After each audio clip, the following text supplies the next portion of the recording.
Não é estranho o dia do lançamento do Não, livro? eu acho tudo estranho. Ter o livro, lançar o livro. Porque não é uma coisa que eu batalhei, ou sonhei, ou quis. Né? Na verdade, fui convencido pelo Dirceu. Então eu acho estranho, assim, eu não... Todo o processo foi estranho. É, porque você lançar um livro, sei lá, sobre uma peça, sobre um trabalho, é uma coisa. Agora, sobre a sua vida, Pois é é. muito estranho. Elias Andreato é um ícone da cultura brasileira, não é do teatro, é da cultura, Elias. E recentemente o Dirceu Alves lançou uma biografia e é sobre isso que a gente já engrenou aqui nesse papo. Você está confortável? Não Não, quer tá pôr bom, uma... não. Tá ótimo, fica tranquilo. Você tem um temperamento um pouco tímido. É, todo mundo é um pouco assim, depois a gente Relaxa. relaxa. Não, eu sou tranquilo, assim, eu não sou aquela pessoa extrovertida, né? Eu não sei contar piada. Só depois de muito. Eu nem bebo, então não adianta. Mas então como é que foi esse processo na hora de escrever o livro? De falar de você, entrar nas suas intimidades, nos seus sentimentos, nas suas É. emoções? Então, Regina, quando o Dirceu fez a proposta, eu disse não. Porque eu não. Primeiro que eu achava que a minha vida Não daria um livro. não daria um livro a interessar quem, a não ser a mim, enfim. Nunca acreditei nisso. Mas ele falou que pela minha trajetória como artista, por toda a dificuldade, isso poderia inspirar alguém. Concordo. Então aí eu acabei me convencendo disso. E quando a gente começou a trabalhar, ele começou a me entrevistar durante 3 meses. Ele ia até a minha casa, nas terças-feiras, na parte da manhã, a gente ficava dedicado a isso. E aí é muito estranho, porque eu fiz terapia durante 20 anos. Somos dois. Então, de uma certa forma, você começa a revirar um monte de questões que você aparentemente tinha Acomodado. acomodado, e aí vai ficando estranho. Aí o cara ia embora, eu tinha que cuidar da vida, né? Depois do almoço, tinha que ensaiar, trabalhar, eu ficava com aquilo latejando na minha cabeça. Foi muito estranho, foi muito parecido com esse processo analítico, onde você se aprofunda, você acaba se emocionando, Revisita. se questionando. E a minha trajetória, ela não é uma trajetória simples, no sentido assim, tem muito sofrimento pela própria condição social, né? Então, eu até brinco, falo assim, nossa, mas é uma vida muito triste, né? Mas o humor salva. Eu, graças a Deus, tenho humor, eu sei lidar com isso de uma forma mais leve. O que você olha que você acha triste hoje? Hoje, eu acho que é a formação da grande parte desse povo brasileiro, né? É uma sobrevivência árdua, é difícil, tem os problemas familiares, que acabam se tornando problemas sociais também. Sou de uma família, né, de pai, mãe, 6 irmãos, eu sou o caçula, tenho meu irmão mais velho, que é o Elifas Andreato, que é um artista maravilhoso, que me inspirou e me orientou muito, né? Devo muito a ele. Mas é uma vida difícil, né? Não é vida miserável, é uma vida com dificuldade. Com sofrimento. Com sofrimento, porque meu pai era alcoólatra, aí tem todos Os desdobramentos. esses desdobramentos, difícil de lidar. E também o despreparo para as coisas, para a vida, uma educação sofrível, é difícil. Você precisa querer muito se transformar e transformar o entorno, né? Então é um pouco isso. Claro que fortalece, com certeza, mas essa luta, esse sofrimento, ele gera marcas profundas que não são fáceis de lidar, né? Nós somos privilegiados, eu fiz terapia, eu lido com arte, eu Sobrevive da arte. sobrevivo, questiono muito esse papel do homem na sociedade que ele vive. A minha função, o meu ofício, ele precisa desse questionamento profundo, né? Que não seja superficial. Então, e a gente lida com o fracasso, com o sucesso. Enfim, é uma vida muito agitada. Com a verba, com a falta de verba. Mas principalmente em querer realizar coisas, projetos, que isso possa transformar pessoas, como o teatro me transformou. Tem um lado bonito. Sem dúvida. O lado romântico, poético do ofício também, né? Que não é só a sobrevivência ou dinheiro. Embora nós vivemos numa sociedade capitalista, onde tudo gira em torno do dinheiro, mas esses valores humanos, eles precisam ser valorizados. E estão em alta esses valores? Então? Eles precisam sempre estar em alta, né? Eu acho que a gente, como artista, tem que divulgar isso. Não é só a desgraça, a tragédia, é a bondade do ser humano, é quando ele aceita o outro com suas diferenças, né? De uma forma bonita, generosa, né? Respeitosa. Eu acho que a gente está vivendo um momento de muita violência, de muita aridez nas relações, né? Você pensa de um jeito e eu tenho que discordar porque é o oposto daquilo que eu penso. Não, você pensa do seu jeito e eu do meu. E podemos ser amigos? Podemos. Eu tenho que entender o que te levou a pensar dessa forma, o que me levou a pensar dessa forma. É que isso precisa de tempo de vida e tempo se dedicando às relações, né, Elias? Com certeza. Eu dirijo muita gente jovem. Como é que é? Na escola. É muito delicado, viu, Regina? É delicado porque é uma geração muito perdida. Porque eles têm acesso a absolutamente tudo hoje em dia, né? Mas eles não são focados, é muita angústia porque a concorrência é desleal. Que concorrência? É muita gente querendo a mesma coisa. Quer ser famoso, quer trabalhar com arte. Você sabe que... Tem o lado de ser famoso, mas tem o lado também que é o teatro ou a arte de uma forma ampla, ela fascina. Não é?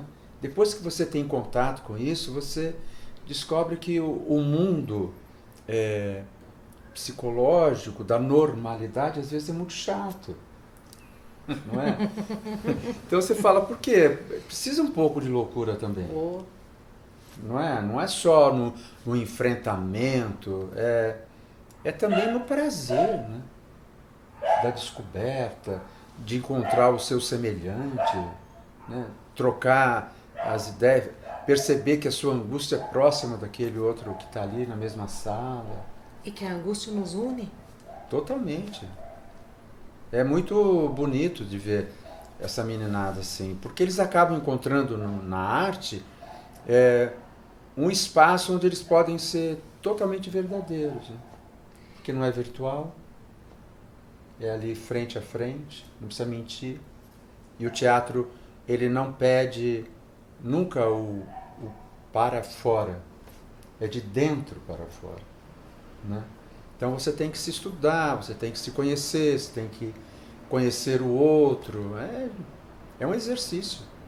Às vezes eu falo para os pais assim, às vezes eles reclamam, falam, meu filho escolheu uma coisa que não tem futuro. Que é o teatro.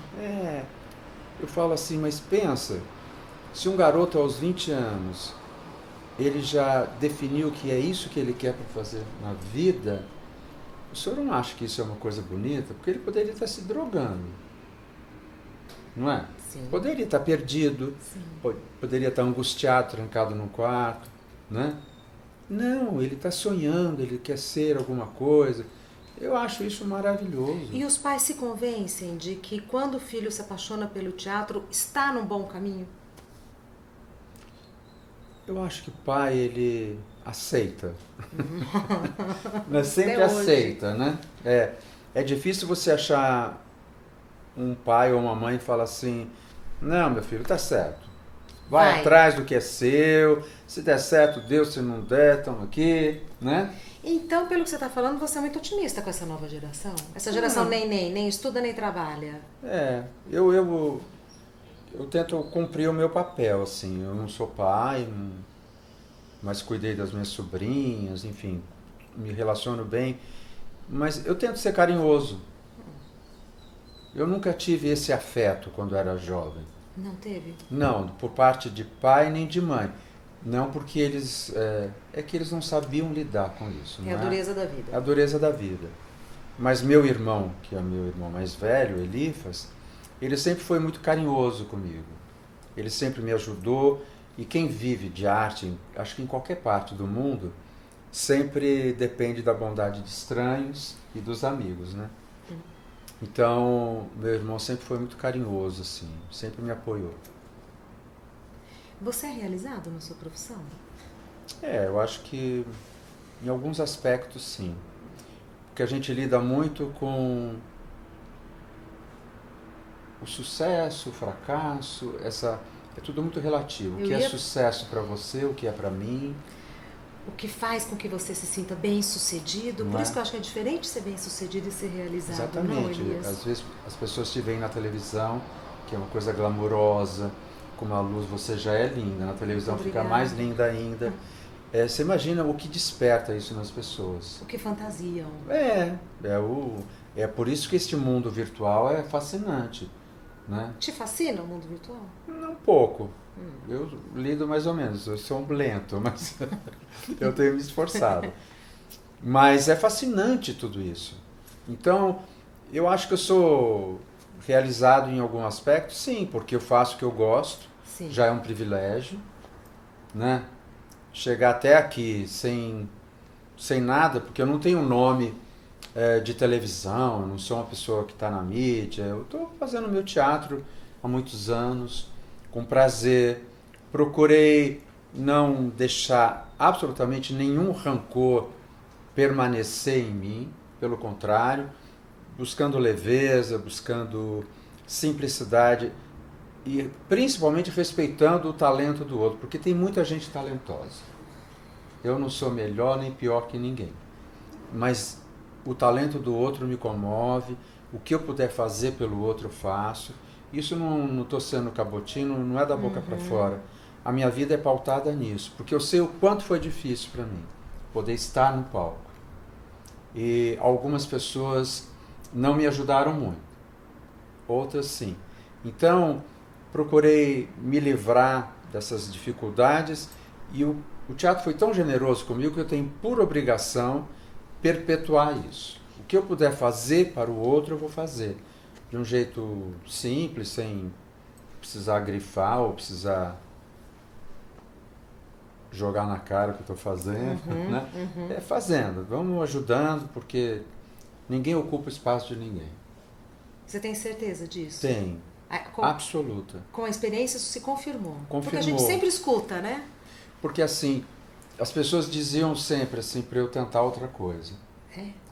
Foi o que eu mais ouvi na minha juventude. Tenta outra coisa, vai ser difícil, você não nasceu para isso, enfim. Jamais vou dizer isso para alguém. Eu sou a prova concreta de que não existe lógica, né? Tanto que o título que o Dirceu deu para a minha biografia foi o que eu mais gostei. A Máscara do Improvável. Porque era isso, exatamente isso. Eu tinha tudo para não ser nada. Então, como é que eu consegui alguma coisa nesse lugar onde me rejeitavam tanto? Primeiro, claro, a obstinação, devo ter trabalhado assiduamente, conquistado e revelado o meu talento de alguma forma. Então, eu procuro sempre ajudar todo mundo, porque nesse sentido sou muito grato ao teatro. E você acha que talento se aprimora? Se lapida? Com certeza. Com certeza. Eu acho que o exercício como tudo na vida, mas no teatro principalmente, a repetição, ela não é uma coisa chata. A repetição é o exercício de maior prazer, porque através da repetição é que você vai se lapidando. Às vezes alguém de fora fala assim, nossa, mas que coisa chata, todo dia a mesma coisa. Não é, absolutamente não é, porque às vezes você conquista algumas sutilezas, alguma leveza, você descobre que está tensionando uma coisa que você não deveria tensionar. E só com a repetição. Só com a repetição. Tanto que nós, os atores mais antigos, hoje em dia a gente reclama muito. Que antigamente a gente fazia teatro de terça e domingo. E hoje em dia, às vezes, você faz uma vez por semana. Deve ser difícil. É muito difícil. Você fica muito distante do personagem. Por mais que você ensaie toda semana, de segunda a sexta, e vai no sábado representar, é muito pouco, porque no dia seguinte seria melhor. Tá. Né? Então você fica com gosto de pouco. Fica. Ô Elias, e quando você vê alguém, você jamais vai dizer isso pra alguém, mas às vezes a gente olha e vê que tem certa determinada pessoa que quer cantar, mas não tem talento para cantar, quer representar. Quando você vê uma pessoa sem talento, querendo ocupar um posto no teatro, na televisão, como que isso te bate? Cantar é diferente, porque você é afinado, não é. Né? Eu não me atrevo a cantar. Eu sou proibido. Por você mesmo. Quando fala assim, agora todo mundo canta, o Elias troca o cenário. Né? Mas às vezes quando eu vejo uma pessoa com muita dificuldade... Você não fala sem talento, hein? Não. Tem um menino, por exemplo, que eu estou trabalhando lá na escola, ele tem muita dificuldade. Eu fiquei chocado na hora que eu vi. Pensei exatamente, em questão de segundos, eu falei assim, e se fosse eu? Né? Porque já fizeram isso comigo. Eu cheguei para ele e falei assim, porque ele lia muito mal, ele não conseguia ler direito.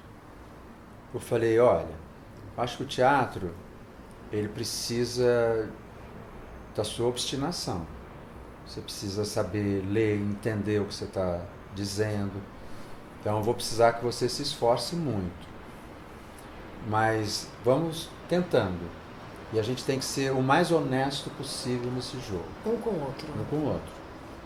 Aí eu comecei a entender o perfil dele, e sutilmente eu fui dando coisas que eu achava que ele tinha mais facilidade. Aí mestre, hein? Ele me falou que gostava de imitar não sei quem. Eu falei, então, deixa eu ver. Aí começou a imitar uns cantores, aí percebi que ele cantava bem.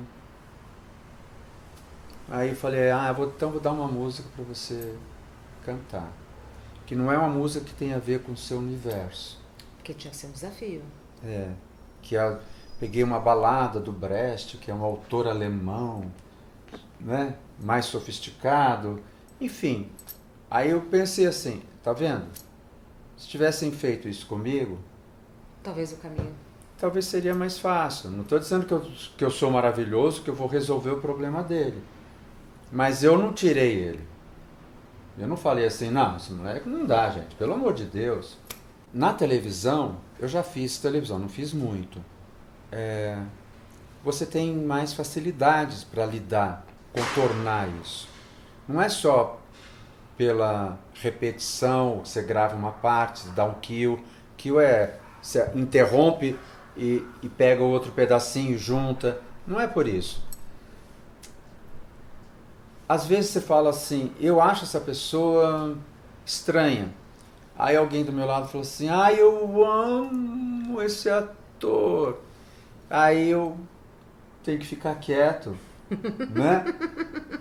Eu tenho que ficar quieto, porque se eu tivesse ali, ia acontecer a mesma coisa. Exato. Né? Eu falo assim, gente, que velho, tira esse homem daí, pelo amor de Deus, né? E aí o outro fala assim, ele é maravilhoso. Ele é maravilhoso. Então esse julgamento é muito relativo. Mas eu acho que na televisão, o pouco que eu fiz, é que a gente não tem muito tempo. Não tem ninguém olhando por você. Isso. Então, quando você tem experiência, você se vira bem. Mas as pessoas que não têm, elas ficam muito perdidas. Por que eu estou trazendo esse assunto? Porque às vezes eu sinto falta de uma renovação, Elias. na arte, na cultura. Você sente isso? Sabe, de referências que nos orgulhem, sabe? Você sente isso? Eu entendo. Eu convivi muito tempo, os últimos 5 anos, com Paulo Otran. Não estou dizendo que não tem gente com talento, não, mas sabe, uma geração que vem aqui.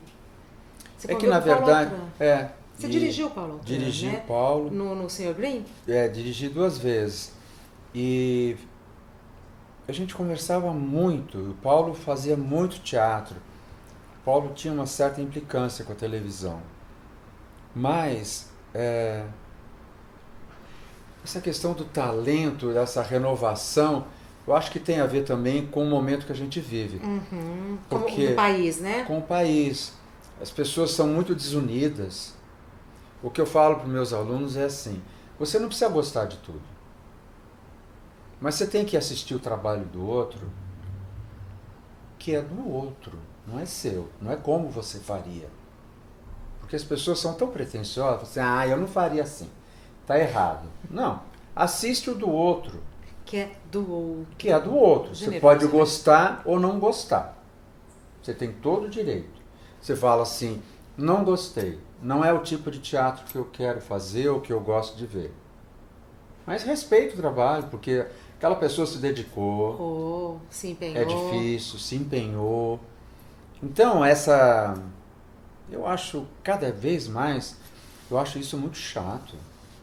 Assim, a pessoa faz sucesso, ela acha que ela é um máximo. E que faz tudo bem. Que tudo, é só ela que é o máximo, que o resto é tudo medíocre, né? Você fala, ai meu Deus, que canseira, né? Tá bom, fica feliz, tá fazendo sucesso, tá ganhando dinheiro, que bom. Deixa os outros em paz, né? Relaxa, aproveita. Isso. Aproveita o seu espaço, o seu momento. Essa parte do relaxa, aproveita, às vezes não vem, né? Não e vem, faz uma falta. Porque aí tudo é só ela e ela, o resto é uma droga, né? Que coisa chata isso. E o humor, que você fala que o humor te salva, aqui mesmo você já falou. O humor salva. Opa. Salva. No dia a dia. Porque o negócio é feio. O país está difícil, está tudo chato. Mas também tem uma coisa, gente, assim, eu acho, é verdade mesmo, assim, tem muita gente talentosa no mundo, né? Muita. Você não precisa ficar com inveja nem se achar o último, né? Estamos aí batalhando, tá tudo certo, né? Eu acredito, tem espaço para todo mundo, cada um tem o seu talento, se vira, tá tudo bacana. Agora não dá para você se achar, né? E fica tão evidente quando que a gente tem histórias, né? Essa história do nosso ofício, que é sempre muito projetada, tudo para fora. A gente vive, precisa do olhar do outro. A gente já teve Hollywood, né? Os grandes mitos, né? Acabaram tudo no esquecimento, na miséria. Ninguém lembra mais quem é, não é? Eu conheço um monte de atores que não podiam sair na rua. Hoje em dia ninguém sabe quem é, entendeu? Então, assim, faz o seu, bonitinho, tranquilo, seja generoso com os outros, né? Porque depois não vira nada, gente. Pois é. Tem memória. Pois é, não tem. Não tem, gente. Se dá muita importância. O meu irmão lançou um livro, acho que foi no final do ano, um livro bacana, e eu falei assim, e o livro? Ele falou, lançou, né? Mas você vê, lança o livro, depois acaba. Eu falei, claro, você queria o quê? Ficasse falando, ficasse todo mundo falando a vida inteira do seu livro? É assim mesmo. Acabou. Agora tem que ter outro. Né? Então é isso. E te preocupa ou te incomoda um país sem memória? Como o nosso? Eu acho triste. Acho triste, né? Não é que a gente se valorizar além da conta, né? O cidadão comum também morre, é esquecido, não é isso.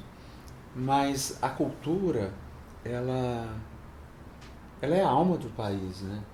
É a identidade. Não é a identidade, não é uma forma de reconhecer o seu povo, de valorizar suas qualidades, apontar os seus defeitos, perpetuar, não é? Como é que a gente vai se melhorar como nação se a gente não se conhece? O Mário de Andrade escreveu Macunaíma, que revelou a essência do homem brasileiro. Quantos poetas maravilhosos, né? Então eu acho que isso tem que ser valorizado, né? Não é porque é um privilégio, ser especial, não. Um homem que, né, as pessoas como artista, elas tentam contribuir para a humanidade. Acho que é para triste. reflexão. É. Né? Para reflexão, senão a gente se perde. Que é, voltando para o começo da nossa conversa, é o processo da terapia. Exatamente. De você olhar para trás, revisitar. Para você estar aqui na televisão, quantas pessoas não contribuíram para isso? Não é? Quantas apresentadoras? É muito louco isso. Se você tem uma história, né? Você faz parte disso, não é? É. E a gente tem que ter generosidade e respeito por essa história. Tem que ter uma reverência, tem que ter. Isso não é. Eu acho que por obrigação, todos os grandes artistas com os quais eu convivi e que me ajudaram ou não, eles fazem parte da minha história. Né? Eu tenho saudade, tenho ódio às vezes, né? Mas eles fizeram parte da minha historinha pessoal, assim. Eu tenho que pensar neles, eu tenho que perpetuar isso. E você, algum desafio que você ainda não realizou na sua carreira? Ai, meu Deus, só tem, né? Só tem. Tantos. Tem uns que nessa encarnação a gente pula. Já sabe que não vai dar. Você já se conformou? Já. Que com algumas coisas você não vai fazer na vida? Já. Eu tô entrando nessa fase, eu tô com 51 anos. Você é jovem. Mas eu tô entrando nessa fase, assim, acho que algumas coisas não vai dar pra realizar, sabe assim? Mas isso eu tenho certeza, meu Deus. Não é? Não dá. Porque quando a gente é jovem, a gente acredita que tudo é possível. E eu acho muito saudável, né? Mas... Não, eu tô no lucro, nossa... Porque assim, eu nasci em Rolândia, no Paraná. Uma pessoa que nasceu em Rolândia, gente, já tá no lucro. Não é? Não, já tá. Não. Tem uma coisa assim, é só voltando, né? Pra dar uma melhorada. Errar o CEP, não teve jeito. Não é? Tem que voltar pra melhorar, porque aqui é o que deu. Tá ótimo. Tá ótimo, nossa. Mas eu fiquei muito feliz de ver você falar dessa nova geração, com brilho nos olhos e tal. Não é. Eu acho que é um alento, Elias. Também acho. Eu acho assim, é uma troca bacana, porque você se sente útil. Tudo essa coisa de passar para frente, coisa do bastão. Mas é verdade, eu acho que você pode ter muita utilidade. E não é porque eu estou ficando velhinho, estou ficando bondoso, não é assim. Eu sempre pensei desta forma. Sempre. Então, eu acho que é um papel mesmo que a gente tem que cumprir nesse sentido, né? E assim, eu tenho escutado muito em vários lugares diferentes a mesma observação. Que está muito difícil fazer cultura no Brasil, que a gente o país está num momento muito complicado e que está muito esquisito, e o que será que vai acontecer? Certo temor, uma certa desconfiança. Você compartilha dessas impressões?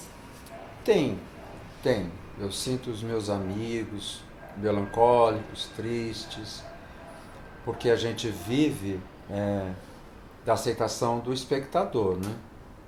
Tudo bem que essas questões da lei, tudo isso é muito relativo, é discutível, é uma discussão muito mais profunda. Sim. Mas a gente não pode se deixar abater, porque a gente sempre viveu com dificuldade.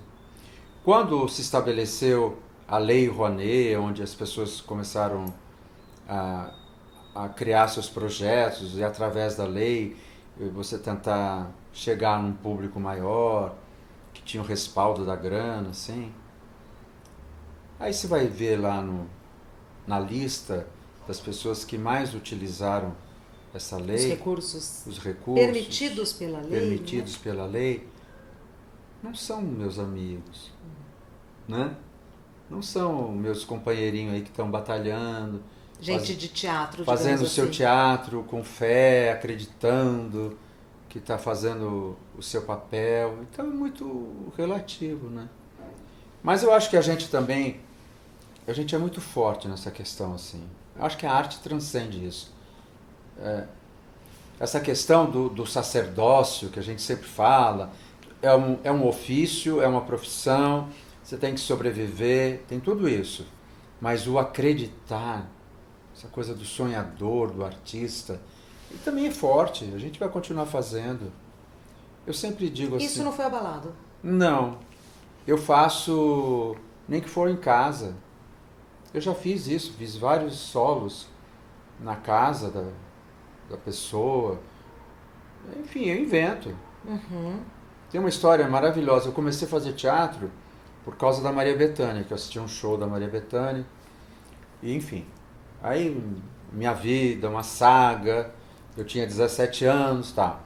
Aí montei um solo em homenagem a ela sobre o Oscar Wilde.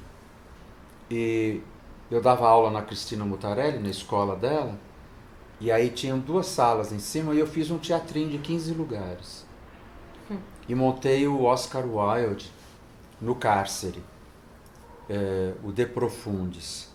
E a Maria Bethânia foi me assistir lá, naquele teatrinho. Para 15 pessoas. Para 15 pessoas. Olha a vida. Então, ela não foi me ver no municipal. Ela me foi ver lá num cantinho, para 15 pessoas. Não é louco isso? Não, a vida não é maravilhosa. Não é? Você fala assim, aquela mulher que mudou a minha vida, que me levou para o teatro, né? Porque foi a partir dela. Te inspirou? Me inspirou. Depois de 20 anos, ela foi me assistir lá, fiquei amigo, dirigi a Maria Bethânia. Não é? Eu acho maravilhoso. Também acho. O jeito que a vida dá de resolver as coisas. Eu acho isso para dizer assim, que... E eu fiz naquela época, porque não tinha condições de ir para um teatro. Não tinha dinheiro. Temos aqui, vamos fazer aqui. É aqui, vai ser aqui. Com o dinheiro da aula que eu dava na escola da Cristina Mutarelli, durante a tarde, eu montei o teatrinho e fazia o espetáculo, sexta, sábado e domingo. Fiquei 1 ano lá em cartaz. É maravilhoso, Elias. Não é? E olha, eu concordo com o Dirceu, que você é uma figura inspiradora pela sua vida, pelo que você fala, pelo que você vivenciou, porque quando a gente vivencia uma situação, a gente fala diferente. É verdadeiro, né? É verdadeiro, toca o coração da gente, assim, sem escala. Para muitas pessoas, para muitos jovens que pensam em seguir na vida artística, aliás, nem tão jovens assim, porque eu acho que sempre é tempo, né? Que palavra que você diria para essas pessoas? Vale a pena mesmo? Vale. Não, pelo amor de Deus, tem que valer. Não importa. Eu sei que é difícil falar assim, deixa a vida me levar, nos dias de hoje é difícil. Como samba pode ser gostoso, mas no dia a dia é duro, não é? Duro. Porque é uma cobrança, a questão da sobrevivência, é difícil conseguir esse relaxamento e falar assim, não, alguma coisa vai acontecer, né? Não, tem que ter trabalho. É que para você ser artista, não é só o querer, tem que se dedicar, você tem que abrir mão de muita coisa.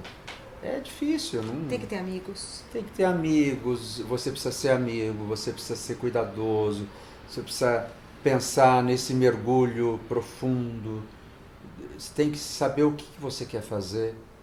A futilidade sempre é o mais fácil, o raso, mas como artista a gente precisa ter uma ambição.